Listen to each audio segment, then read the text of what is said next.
Love is not measured by how much we have, but by how much we are willing to give.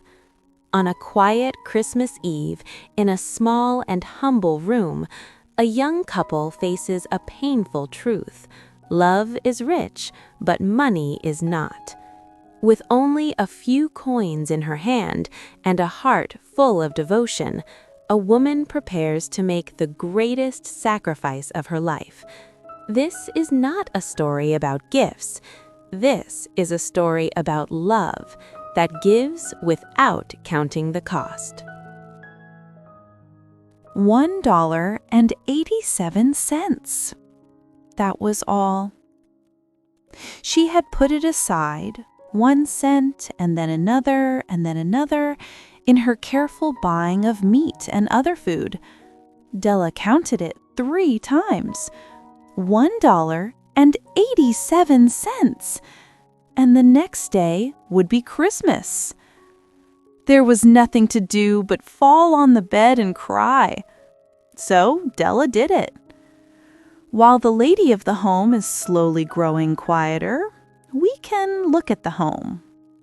Furnished rooms at a cost of $8 a week. There is little more to say about it. In the hall below was a letterbox too small to hold a letter. There was an electric bell, but it could not make a sound. Also, there was a name beside the door, Mr. James Dillingham Young. When the name was placed there, Mr. James Dillingham Young was being paid $30 a week. Now, when he was being paid only $20 a week, the name seemed too long and important. It should perhaps have been Mr. James D. Young. But when Mr. James Dillingham Young entered the furnished rooms, his name became very short indeed. Mrs. James Dillingham Young put her arms warmly about him and called him Jim. You have already met her. She is Della. Della finished her crying and cleaned the marks of it from her face. She stood by the window and looked out with no interest.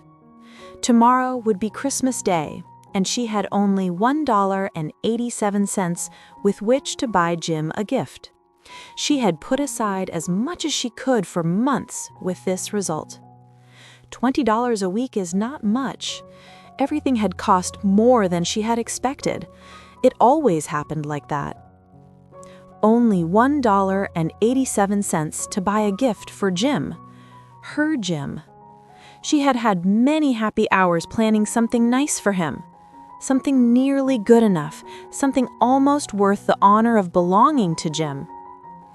There was a looking glass between the windows of the room. Perhaps you have seen the kind of looking glass that is placed in $8 furnished rooms. It was very narrow. A person could see only a little of himself at a time. However, if he was very thin and moved very quickly, he might be able to get a good view of himself. Della, being quite thin, had mastered this art. Suddenly, she turned from the window and stood before the glass. Her eyes were shining brightly, but her face had lost its color. Quickly, she pulled down her hair and let it fall to its complete length. The James Dillingham Youngs were very proud of 2 things which they owned. One thing was Jim's gold watch. It had once belonged to his father, and long ago it had belonged to his father's father. The other thing was Della's hair. If a queen had lived in the rooms near theirs, Della would have washed and dried her hair where the queen could see it. Della knew her hair was more beautiful than any queen's jewels and gifts. If a king had lived in the same house with all his riches, Jim would have looked at his watch every time they met. Jim knew that no king had anything so valuable. So now Della's beautiful hair fell about her, shining like a falling stream of brown water. It reached below her knee. It almost made itself into a dress for her. And then she put it up on her head again, nervously and quickly. Once she stopped for a moment and stood still while a tear or two ran down her face. She put on her old brown coat. She put on her old brown hat. With the bright light still in her eyes, She moved quickly out the door and down to the street. Where she stopped, the sign said, Mrs. Sofroni, hair articles of all kinds. Up to the second floor, Della ran and stopped to get her breath. Mrs. Sofroni, large, too white, cold-eyed, looked at her. "Will you buy my hair?" asked Della. "I buy hair," said Mrs. Sofroni. "Take your hat off and let me look at it." Down fell the brown waterfall. $20, said Mrs. Sofroni, lifting the hair to feel its weight. "Give it to me quick," said Della. Oh, and the next 2 hours seemed to fly. She was going from one shop to another to find a gift for Jim. She found it at last. It surely had been made for Jim and no one else. There was no other like it in any of the shops, and she had looked in every shop in the city. It was a gold watch chain, very simply made. Its value was in its rich and pure material. Because it was so plain and simple, you knew that it was very valuable. All good things are like this. It was good enough for the watch.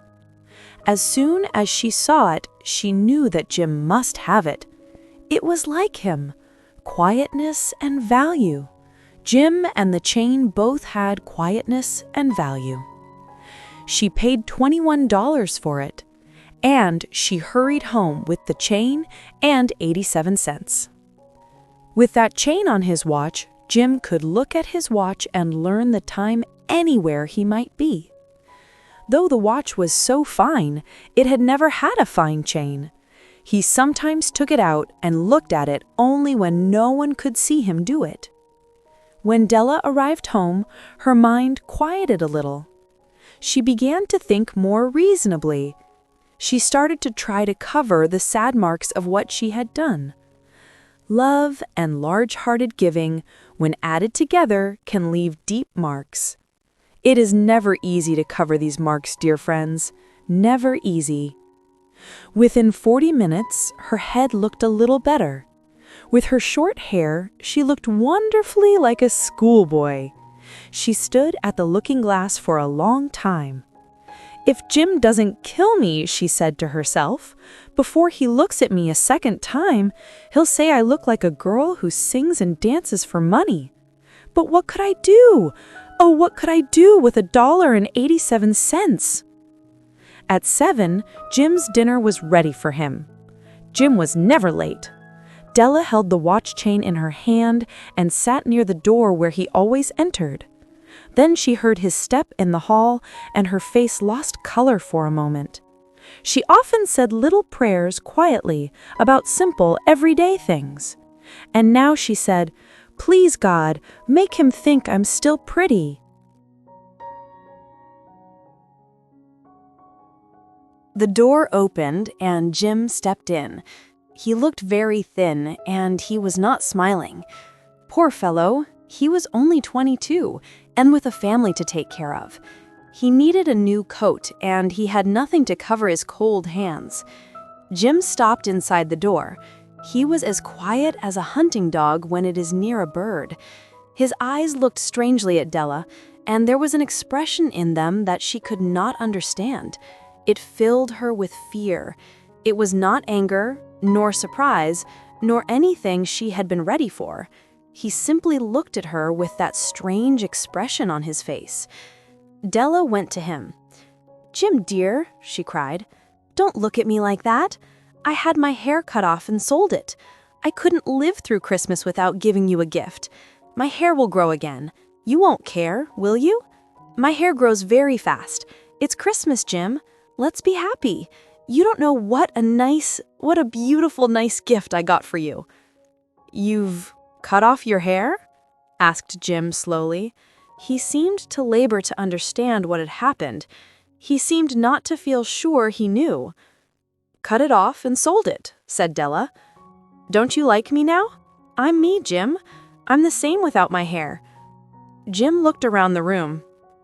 "You say your hair is gone?" he said. "You don't have to look for it," said Della. "It's sold, I tell you. Sold and gone, too. It's the night before Christmas, boy. Be good to me, because I sold it for you. Maybe the hairs of my head could be counted, she said, but no one could ever count my love for you. Shall we eat dinner, Jim? Jim put his arms around his Della. For 10 seconds, let us look in another direction. $8 a week or $1 million a year. How different are they? Someone may give you an answer, but it will be wrong. The Magi brought valuable gifts, but that was not among them. My meaning will be explained soon. From inside the coat, Jim took something tied in paper. He threw it upon the table. I want you to understand me, Dell, he said. Nothing like a haircut could make me love you any less. But if you'll open that, you may know what I felt when I came in. White fingers pulled off the paper, and then a cry of joy, and then a change to tears. For there lay the combs that Della had seen in a shop window and loved for a long time. Beautiful combs with jewels, perfect for her beautiful hair. She had known they cost too much for her to buy them.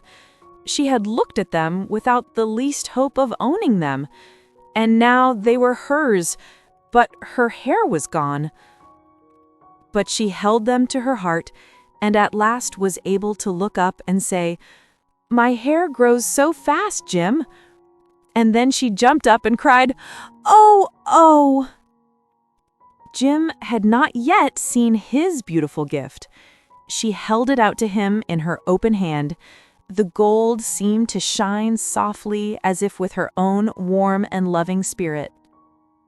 Isn't it perfect, Jim? I hunted all over town to find it. You'll have to look at your watch 100 times a day now. Give me your watch. I want to see how they look together. Jim sat down and smiled. Della, said he, let's put our Christmas gifts away and keep them a while. They're too nice to use now. I sold the watch to get the money to buy the combs, and now I think we should have our dinner. The Magi, as you know, were wise men, wonderfully wise men, who brought gifts to the newborn Christ child. They were the first to give Christmas gifts. Being wise, their gifts were doubtless wise ones. And here I have told you the story of 2 children who were not wise. Each sold the most valuable thing he owned in order to buy a gift for the other. But let me speak a last word to the wise of these days. Of all who give gifts, these 2 were the most wise. Of all who give and receive gifts, such as they are the most wise. Everywhere, they are the wise ones. They are the Magi.